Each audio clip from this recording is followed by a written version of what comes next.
I knew that I wasn't going to make lupus my whole life.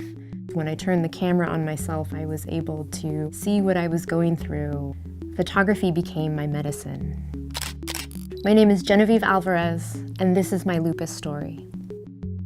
After high school, I knew that I wanted to go to animation school. I was always that girl in school that could draw really well, and it was my dream to become a storyboard artist. I was loving it. But around my sophomore year, I noticed my hair started to fall out, and I felt really fatigued. It got to the point where I needed to see a doctor, and through blood work, all signs sort of pointed to lupus. I had never heard of lupus. I didn't know anyone with lupus. I didn't know what type of disease lupus was. I was really scared. I was barely able to keep grades. I was barely able to draw. And so I eventually dropped out and returned home to the care of my mom. I don't know what I would have done without her through those first couple years of my diagnosis.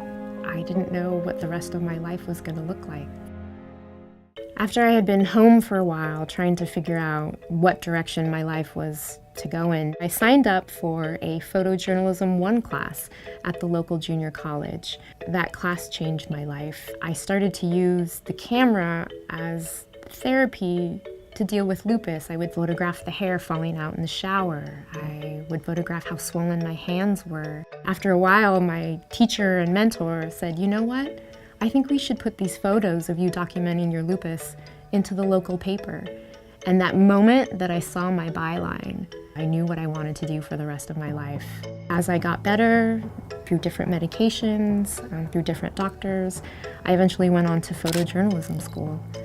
I think my first lupus walk was in 2009. I've loved being a part of the Lupus Research Alliance. I'm extremely hopeful about the research they're doing. Knowing where the money goes makes me all the more avid supporter. I'm able to spread awareness and also come together with the local lupus community. My photography on social media also helps connect to other lupus patients, and we can have this conversation about what we're both going through.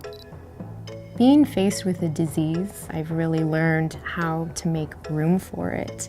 It's almost like a relationship. There are days where we're gonna do what it wants to do. But there are other days where I'm feeling really strong and I might have a sore joint here or there, but I tell it, nope, we're gonna do what I wanna do today.